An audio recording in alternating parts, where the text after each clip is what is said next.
What's going on? It's A Coach Cam here.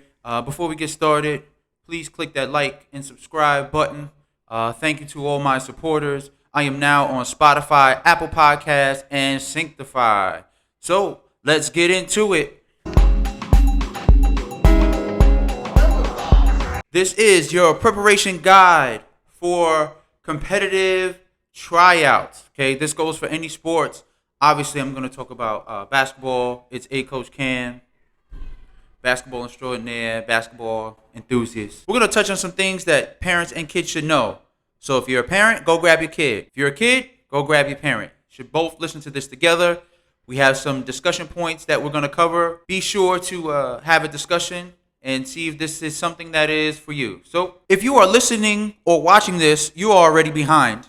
Kids across the city have found multiple ways to prepare and stay in shape. Number one, this summer, whenever possible, or even right now, make sure you are moving.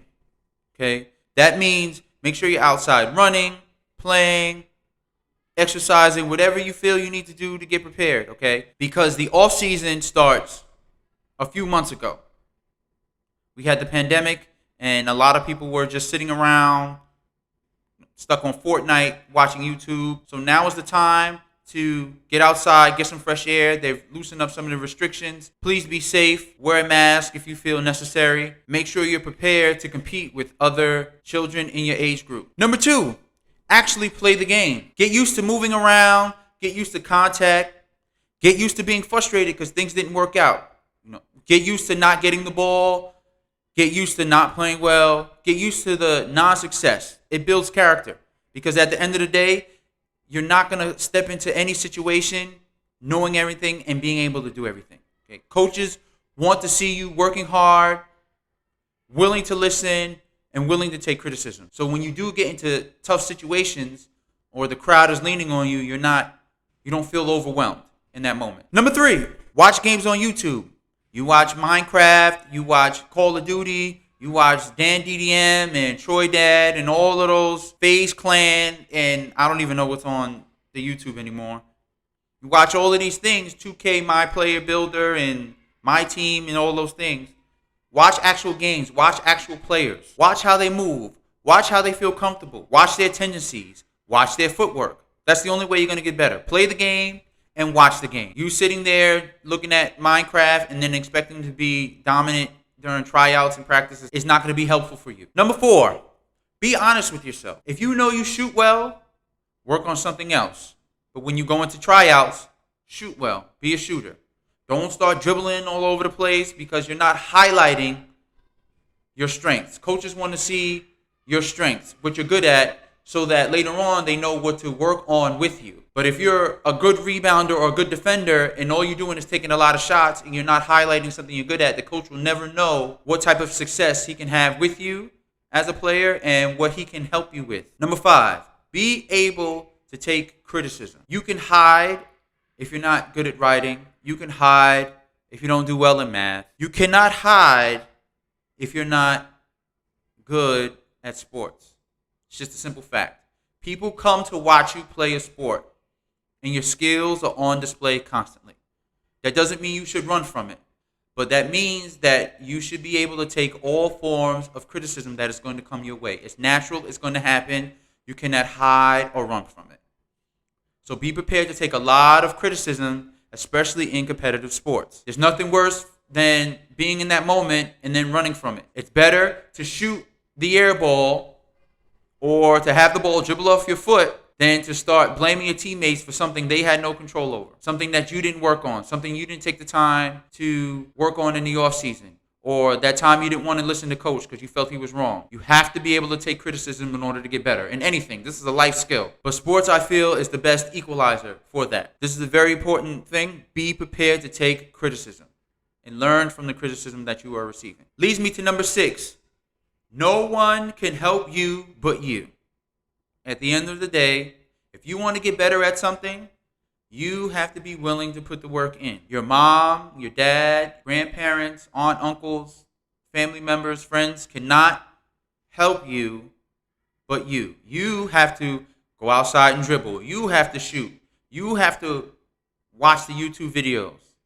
You have to ask questions. You have to put in the work. cannot rely on other people. At the end of the day, when you're standing on the court, they're going to be looking at you and only you and no one else. The best anybody can do is put you in a position to be successful. It is up to you to take that opportunity to do what you need to do to be successful. So keep that in mind. Number 7, if camps are available, go try and get into some camps. The more experience you have, the better. I saw lots of improvement in some of my players just because they went to summer camp. They were just exposed to more basketball. They got different voices giving the same message. They worked on some drills. They learned how to work with other teammates. At all possible, if you can get into a camp or little sessions during the summer, definitely do it. But also, parents, this is for you. Make sure you vet the coach. Okay? If the coach doesn't seem like they know what they're doing, chances are they don't. Try to go somewhere credible. It may cost a little bit more money, but it will be worth it in the end. Trust me. Number 8, understand that you are going to be unsuccessful a lot. It will help you accept the criticism. It will help you figure out ways to get better as opposed to finding excuses and why it's everyone else's fault. You learn from the lessons. Grow and get better. Number 9, play with potential teammates. If you're working with somebody who you feel may be your teammate or possibly going to be on a team that you plan on playing with, play with them. See their tendencies. Try to build some chemistry. That's something other coaches look for as well. If they see you have great chemistry with somebody, they may not necessarily like what you bring, but in that moment, if they see you working well with somebody else, they're more likely to take a chance because you're willing to mold your game around somebody else and you have good chemistry and you come off as a good teammate. Number 10, I call this the Carnegie Hall rule. The parents should know this one. How do you get to Carnegie Hall? Practice, practice, practice. You're not going to get better if you don't practice. And it doesn't necessarily mean practice hard all the time. It means practice smart. Be useful with your time. Dribbling drills for layups and setting your feet for jump shots is going to go a long way as opposed to working on your step back three-pointer where you can't reach the rim right now. Work on something that is age appropriate and for your skill set. Okay, all the advanced stuff is going to come later.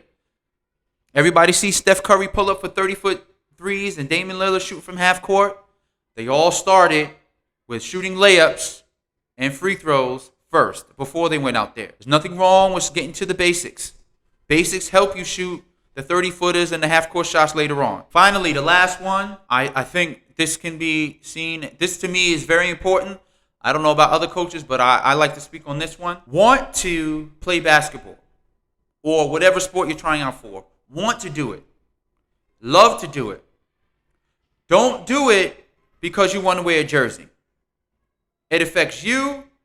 It affects everyone else around you. It affects your teammates because you're not going to put the same level of care. Remember, you are entering this position because you feel you can help a team win. You're not entering this position to look good in a uniform. You feel that you can contribute to a team success. Keep that in mind when you're trying out for these competitive teams because it's always about team success. It's never about individual accolades. At the end of the day, coaches frown upon players that are happy that they scored 20 points, but their team lost by 30. It's a helpful hint. Okay, I'm going to say it again. Coaches, keep in mind who's happy when they score 20 points but lose by 30. That means you weren't about the team. It should always be about the team. Individual success is great. It feels good.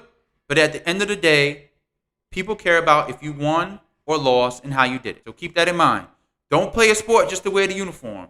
Play it because you're going to contribute. You're going to do your best for yourself and for the team. Do something that is bigger than yourself. All right, guys. That's it for right now. Anything that comes to mind, I'll definitely send it your way. Please make sure you hit like, subscribe.